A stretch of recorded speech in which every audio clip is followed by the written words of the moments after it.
Paz do Senhor, meu amado irmão, minha amada irmã.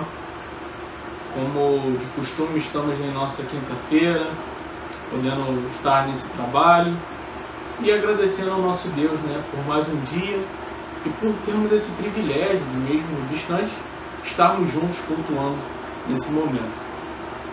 Gostaria de pedir, irmão, para de início estarmos fazendo a leitura do segundo capítulo de Salmos, o capítulo todo. A gente vai ler do versículo 1 ao versículo 12.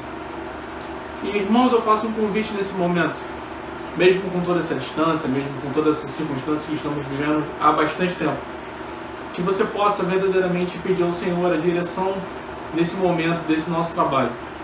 Que verdadeiramente você possa cultuar em sua casa, mesmo distantes uns dos outros, com a sua família. Chame o seu irmão, chame a sua família para estar nesse momento como igreja que devemos viver. Então, que seja uma quinta diferente, que não seja mais algo monótono, mas que seja algo realmente proveniente de Deus, única e exclusivamente, porque devemos toda a nossa adoração e todo o nosso viver ao nosso Cristo que morreu por nós naquela cruz. Amém? Então, Salmos número 2, estaremos lendo para iniciar o nosso trabalho nessa noite, e logo após passaremos aos louvores. Amém? Se diz a palavra do Senhor: porque se enfurecem os gentios e os povos imaginam coisas vãs. Os reis da terra se levantam e os príncipes conspiram contra o Senhor e contra o seu ungido, dizendo: rompamos os seus laços e sacudamos de nós as suas algemas. Ri-se aquele que habita nos céus, o Senhor zomba deles. Na sua ira, a seu tempo, lhes há de falar, e no seu furor os confundirá. Eu, porém, constituí o meu rei sobre o meu santo monte Sião. Proclamarei o decreto do Senhor. Ele me disse: tu és meu filho, eu hoje te gerei. Pede-me e eu te darei as nações por herança, e as extremidades da terra por tua possessão. Com vara de ferro as regerás e as despedaçarás como um vaso de oleiro. Agora, pois, ó rei, sede prudente, deixai-vos advertir, juízes da terra. Servi ao Senhor com temor e alegrai-vos nele com tremor. Beijai o filho para que não se irrite e não pereçais no caminho, porque dentro em pouco se inflamará a ira. Bem-aventurado todos os que nele se refugiam no nosso Cristo. Como é bom sermos do Senhor, sermos eleitos dele, e por isso nessa quinta-feira estamos louvando ao nosso Deus.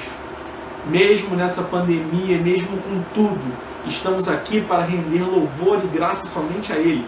E esse é o motivo da nossa alegria, porque é bem-aventurado todos os que nele se refugiam no Senhor, porque nós temos o nosso refúgio, que é o nosso Deus, a nossa salvação. Então, estaremos passando para os louvores, mesmo longe, cante conosco também, em nome de Jesus. Amém?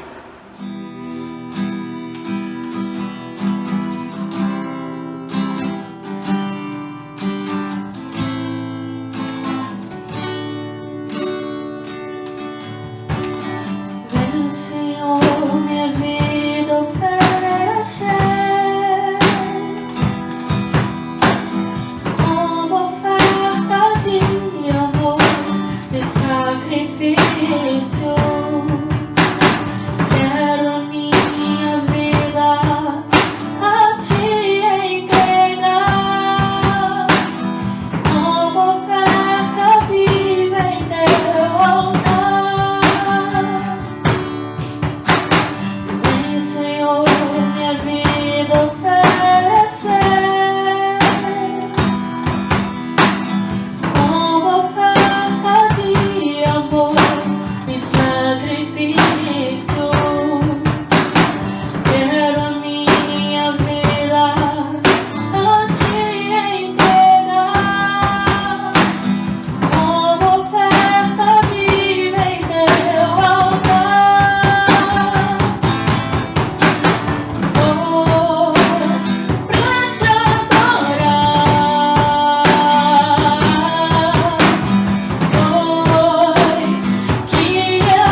chegamos ao momento do nosso sermão e todas as quintas-feiras, eu e o seminarista Samuel estamos trazendo uma série de sermões na carta de 1 Coríntios. Como os irmãos sabem, pela descrição, né, do nosso vídeo, hoje, e eu vou pedir já aos irmãos para estarem abrindo, estaremos trazendo o sermão em 1 Coríntios, no capítulo 1, do versículo 26 ao versículo 29. 1 Coríntios, capítulo 1, do versículo 26 ao versículo 29. E quando os irmãos abrem, né, a palavra, a gente vai trazendo algumas situações que somente para lembrança, né? Nós já entendemos o que aquele povo, onde aquele povo vivia, toda a circunstância, né? Um povo que estava na Grécia, um conhecimento muito grande, uma filosofia muito grande. Entendemos a divisão daquele povo, por que aquele povo estava dividido, um com um pensamento, outro com o outro. E também nós entendemos a respeito da mensagem da cruz, o que a cruz nos traz como reflexão último sermão que o seminarista Samuel trouxe. E hoje nós estaremos falando em 1 Coríntios, no capítulo 1, versículo 26 ao 29. A minha versão, eu estou lendo a Almeida Revista e Atualizada. Os irmãos podem encontrar como título, muito provável, ser a vocação dos santos. E nós estaremos meditando dentro da Escritura, o que a Escritura quer trazer como exposição e aplicação para as nossas vidas. Amém? Então vamos estar nesse momento agora fazendo a leitura do texto, logo após estaremos orando e entrando na exposição do texto. Assim diz 1 Coríntios, capítulo 1, do versículo 26 ao versículo 29. Irmãos, reparai, pois na vossa vocação, visto que não foram chamados muitos sábios segundo a carne, nem muitos poderosos, nem muitos de nobre nascimento. Pelo contrário, Deus escolheu as coisas loucas do mundo para envergonhar os sábios, e escolheu as fracas do mundo para envergonhar as fortes. E Deus escolheu as coisas humildes do mundo e as desprezadas, e aquelas que não são, para reduzir a nada as que são, a fim de que ninguém se vanglorie na presença de Deus. Amém? Vamos estar orando nesse momento. Senhor, te agradeço, Pai, por essa palavra, Pai, ao qual temos acesso. Te agradeço, Pai, por mais esse dia, Pai, onde estamos aqui para aprender da Tua Escritura. Que o Senhor traga, Pai, a fiel exposição do nosso texto, Pai, e que possamos aplicar em nossas vidas, Pai, a Sua Escritura, o nosso manual de vida, Pai, que possamos observar e que o Espírito Santo fale aos nossos corações. Essa oração que eu te faço em nome de Cristo. Amém. Irmãos, como falamos, né, aqui nesse início, nessa introdução, o povo de Corinto, da igreja de Corinto, ele tinha essa questão com divisões. Ele tinha uma grande situações, né, que fugiam do Evangelho. E Paulo, ele vem e fala a respeito da mensagem da cruz, né, como observamos com o seminarista Samuel na semana passada. Então, Paulo agora nesse trecho, ele fala a respeito dessa vocação. Essa vocação dos santos, como alguns aqui estão, esse subtítulo que estamos observando. E o que esses santos, como eles foram chamados? Por que eles foram chamados? Por quem foram chamados? Então são essas questões que vamos observar durante esse texto. E para início, estaremos fazendo a leitura do versículo 26, que fala da seguinte maneira: Irmãos, reparai, pois, na vossa vocação, visto que não foram chamados muitos sábios segundo a carne, nem muitos poderosos, nem muitos de nobre nascimento. Quando Paulo ele fala irmãos, ele de uma forma ele está concluindo o que ele já estava falando desde o versículo 1. Se repararmos, do versículo 26 ao versículo 29, e o 30 e o 31 já é o fechamento, a conclusão do capítulo, do que Paulo estava falando ali para a gente. Então ele fala para aquele povo de Corinto para reparar. Repare, tenha atenção no que eu quero te falar. E no que Paulo queria falar? Paulo queria falar a respeito da vocação. Irmãos, reparai, pois, na vossa vocação. Por que ele chama isso com grande atenção? Para a gente entender isso, a gente precisa entender o que significa a vocação.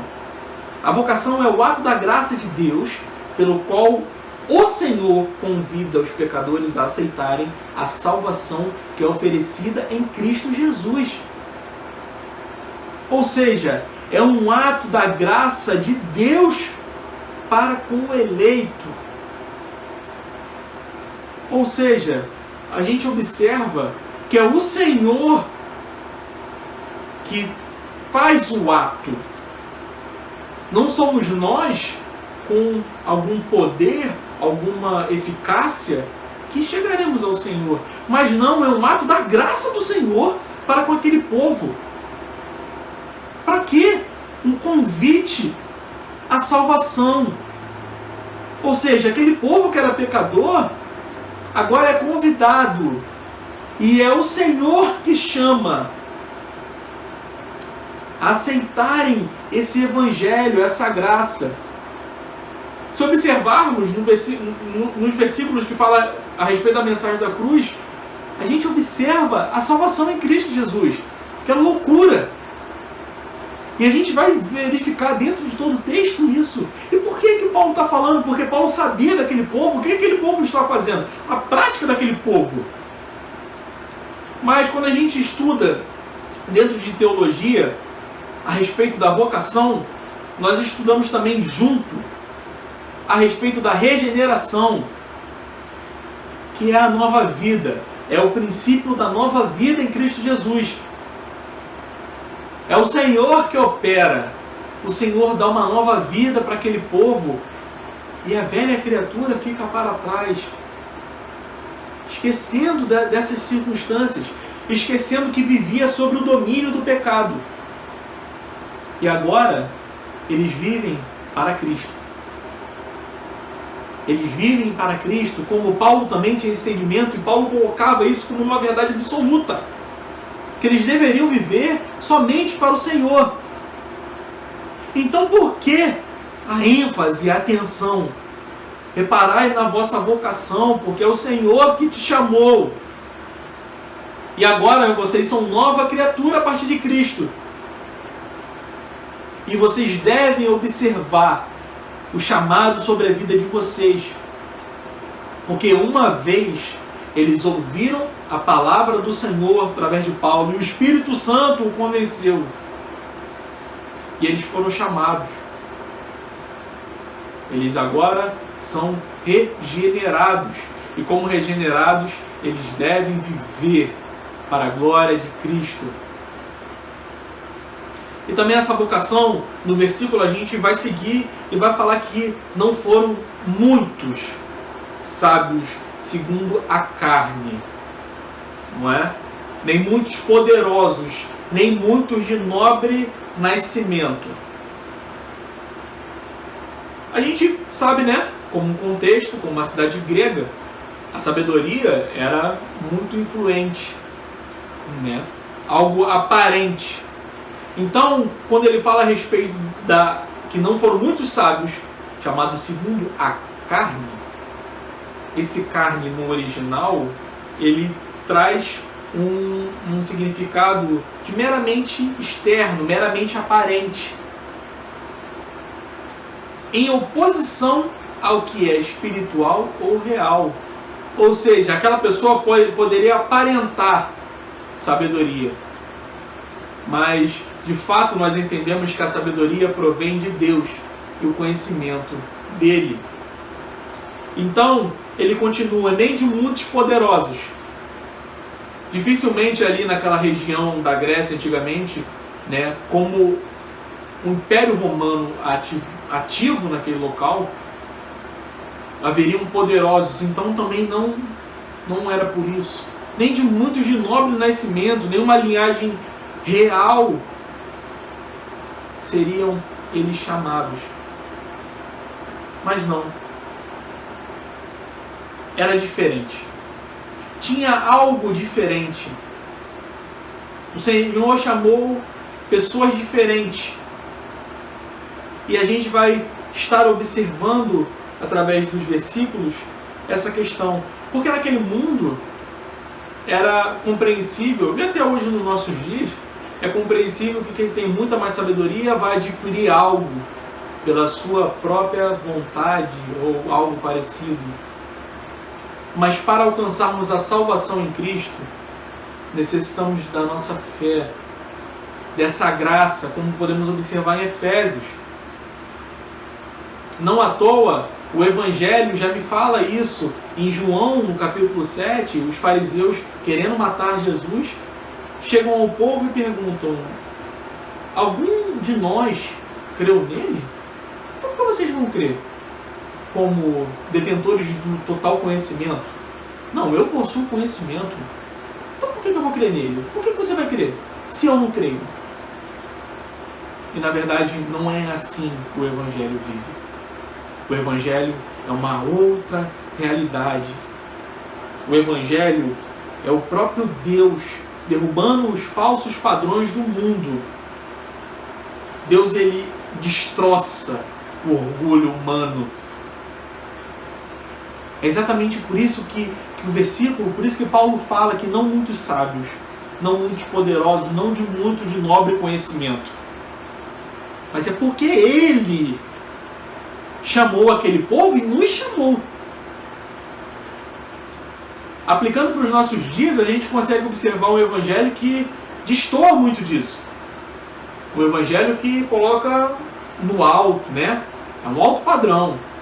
Um evangelho que massageia o ego, que coloca o homem no centro de tudo. O que na verdade eu observo, que é o Cristo, e que a Escritura me fala, é que o Cristo é o centro de tudo. Não o homem.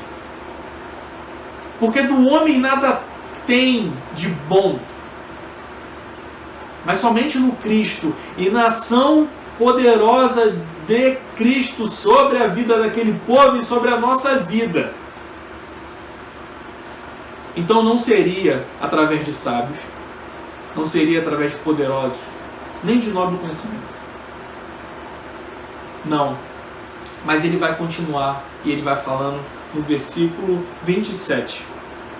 Pelo contrário, Deus escolheu as coisas loucas do mundo para envergonhar os sábios e escolheu as coisas fracas do mundo para envergonhar as fortes.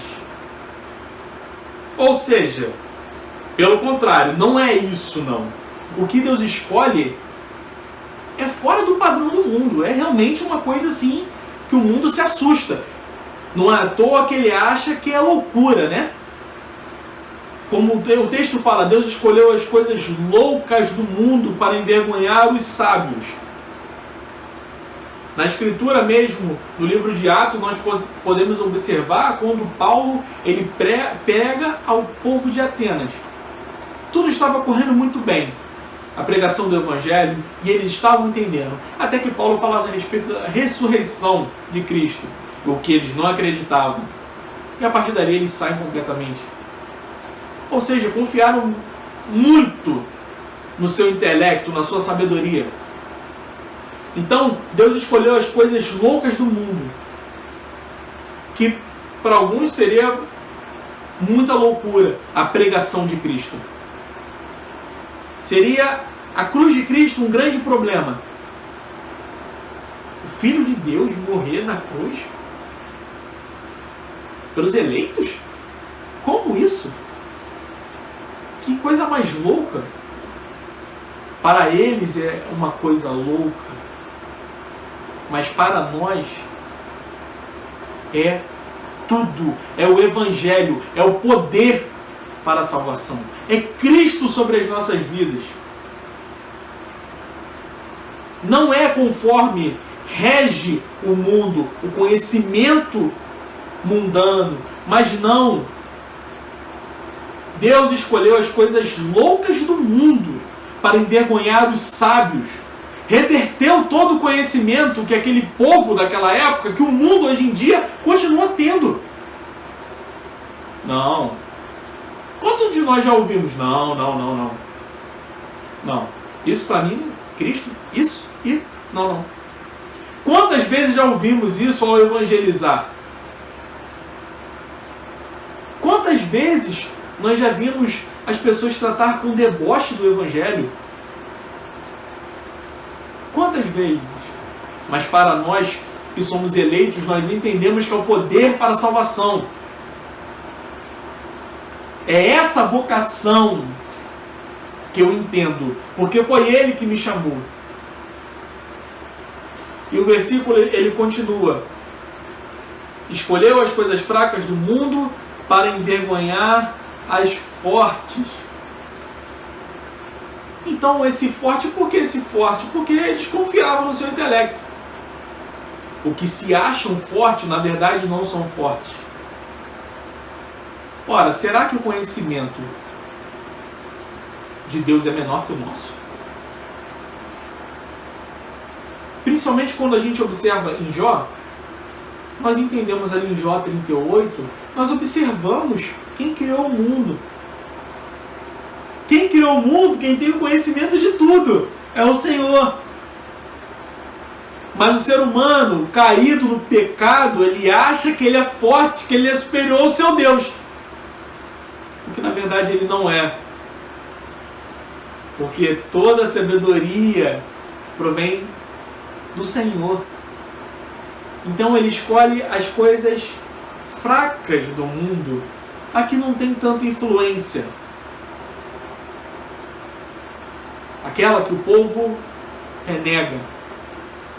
Porque acham que não, eu sou detentor do conhecimento. Essa pessoa, na verdade, ela é detentora da ignorância. E somente Cristo pode abrir o entendimento desta pessoa, não o outro. Não vai ser na sabedoria dela. Não vai ser pela arrogância dela. Por isso, o Senhor escolhe as coisas fracas no mundo, para envergonhar essas pessoas fortes que se dizem.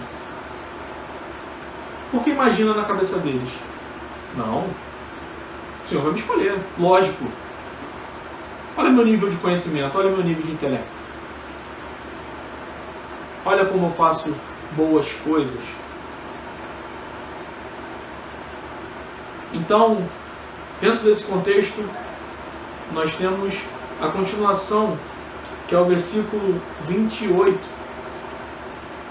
que fala da seguinte maneira: e Deus escolheu as coisas humildes do mundo e as desprezadas e aquelas que não são, para reduzir a nada as que são. O que a gente observa aqui? O Senhor, como nós já falamos, ele altera o padrão que há no mundo. O mundo pensa de uma forma, o Senhor pensa de outra. Então, dentro desse contexto, os humildes são escolhidos. Por que os humildes são escolhidos? Porque aqueles que não são e os que são, eles pensam que realmente, assim como está falando, que eles possuem algo de valor. Depositam neles próprios algo. Mas na verdade, quando o texto fala assim, para reduzir a nada as que são, esse reduzir no grego, ele fala tornar sem efeito, inútil, vão, infrutífero. A sabedoria que eles tanto depositavam neles, na verdade o Senhor transforma, quando escolhe os humildes do mundo, ele transforma em nada, em vão, algo sem valor. Ou seja, todo aquele conhecimento deles, que eles achavam, na verdade a gente pode resumir numa coisa, que é o pecado deles. A idolatria que eles mesmos produziam dentro dos seus corações e o que eles queriam para a vida deles. Já diferente dos humildes, que entendiam a respeito, entendem a respeito do Senhor, entendem a respeito do conhecimento e se submetem ao senhorio de Cristo. Esses são os humildes, que por muitas vezes são desprezados, assim como o texto fala. E é esse que o Senhor os escolhe. Para quê? Para demonstrar que a sabedoria do Senhor ela é superior a tudo e a todos. E que não é pelos muitos títulos aplicando em nossas vidas nos dias de hoje, não pelos muitos títulos que eu possa ter ou algo do tipo, mas é por conhecer Ele.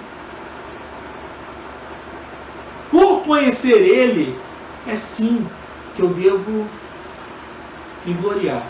Gloriar-se em conhecer ao Senhor. Somente Ele. Mas por que nós somos assim? No versículo 29, ele continua e traz o porquê.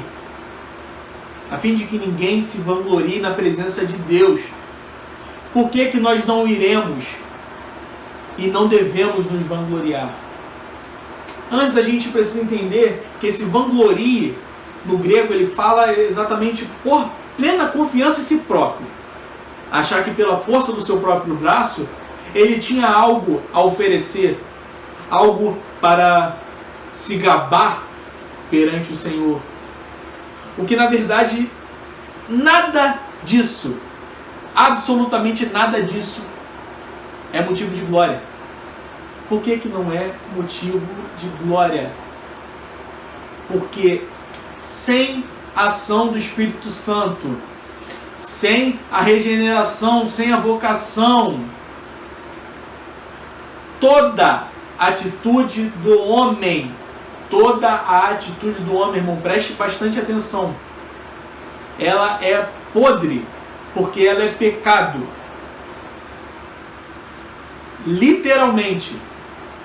Não pense que é algo surreal, algo diferente. Não. O homem, ele é pecador. E toda atitude que não provém do Espírito Santo dentro da vida dele, ela é pecado. Se ela é pecado, então por que o homem vai se gloriar? Não à toa que o Senhor muda esse padrão. Porque do homem não provém nada a não ser pecado. E se não fosse o Espírito Santo o regenerando, essa vocação que ele tem, que nós como eleitos do Senhor temos, se não fosse por isso, só nos restaria a ira. Porque nós muito ouvimos, né? Deus odeia o pecado, mas ama o pecador. Meu irmão, Deus odeia o pecado e odeia o pecador. Se essa pessoa não entendeu o Cristo, não é regenerada, não observou a obra de Cristo e teve seu coração mudado pelo Espírito Santo, ela continua sendo odiada. E não ache que isso é algo de errado, não. Porque Deus é um Deus santo e justo. E como sendo santo e justo, e aquela pessoa não entendeu a respeito do Evangelho, ela ainda continua sendo odiada. A não ser que ela sofra uma regeneração, ela se arrependa e tenha fé no Salvador. E ocorrerá a regeneração da sua vida. Então, Paulo ele fala essas coisas para quê? Para que aquele povo observasse que não era pelas suas forças, porque dele só provinha o pecado, mas que agora eles deveriam reparar na vocação deles e viver de uma forma digna para glorificar o seu Deus. Porque o seu Deus, ele não escolheu os sábios de acordo com o mundo. Ele não escolheu conforme o que é aquele século, o que é aquele mundo, e o que o mundo de hoje é governado. Mas não, ele escolheu de acordo com a sabedoria dele. Somente a sabedoria de Cristo. Porque somos pecadores. Outrora nos éramos inimigos de Deus, mas pelo Cristo nós somos feitos nova criatura no Senhor. Então aquele povo que lá no versículo 10 ao versículo 17, que vivia dividido por causa de lideranças, eles deveriam entender a respeito do versículo 18 e versículo 25, que é o que? A respeito da mensagem da cruz. Não depositar neles algo, alguma confiança, mas depositar no Cristo. Porque, meu irmão e minha irmã, é no Senhor que depositamos tudo. A salvação, ela vem de Cristo e somente dele. Não é por muito nosso fazer. Não é em achar como algumas religiões pensam: ah não, vou fazer aquele ato de bondade porque eu vou alcançar algo. Não, porque até ali há orgulho, o que demonstra com clareza o pecado daquele povo, daquela pessoa. E se aquela pessoa não entendeu a respeito do Evangelho, ela continua dentro da ira de Deus. Mas louvado seja Deus, porque somos eleitos no Senhor. Entendemos esse Evangelho. Somos uma nova criatura em Cristo. E isso é um motivo para nos alegrarmos todos os dias de nossas vidas. É esse motivo que nos faz com alegria levantar da cama, ir para mais um dia, pregar o Evangelho, assim como o texto fala, indo e pregando o Evangelho, fazendo no nosso dia a dia, nos nossos afazeres. É isso que nos traz alegria. E é isso que nos faz pensar que devemos viver conforme Cristo nos fala. Não viver dentro de divisões, mas entender a respeito da mensagem da cruz, a mensagem do Evangelho de Deus. E é nesse aspecto que eu trago duas aplicações para a minha vida e a sua vida. A primeira aplicação, irmão, perdão. A cada dia, a cada segundo, lembrem-se da vossa vocação. Como eu acabei de falar. Por que eu devo lembrar? Porque eu sou uma nova criatura no Senhor. Porque Ele me salvou, Ele me resgatou, e eu não tinha e não tenho forças a não ser no Espírito Santo. Somente nele, e Ele misericordioso me resgatou do lamaçal do pecado. Então eu devo cada dia reparar na minha vocação, no meu chamado para viver uma vida santa.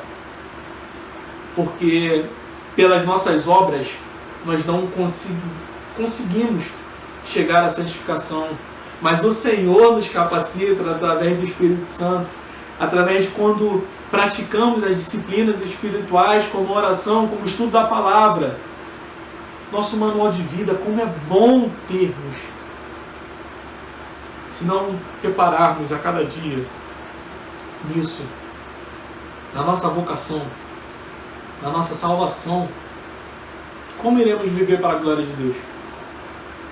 Então, meu irmão e minha irmã, repare a cada segundo na vossa vocação, no que o Senhor te chamou a fazer, no que o Senhor te chamou a viver uma vida santa, uma vida para viver para a glória do Senhor Jesus e somente nele. E essa é a nossa alegria, a nossa esperança, é a nossa fé, o nosso amor é todo depositado no nosso Salvador.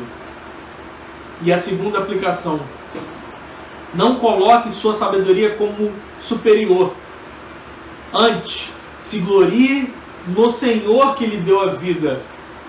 Que eu e você não estejamos pensando que o nosso conhecimento ou que nós temos é superior a tudo e a todos. Mas não.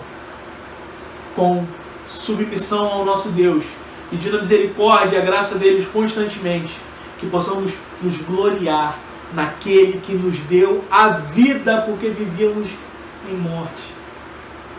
Somente no Cristo, meu irmão, que nós podemos ter essa glória, nos gloriar na cruz do Senhor que morreu e ressuscitou em nosso favor. Porque nem a cruz, como alguns falam, que nós estaríamos ali, mas nosso sacrifício não seria perfeito. O único sacrifício perfeito é o de Cristo.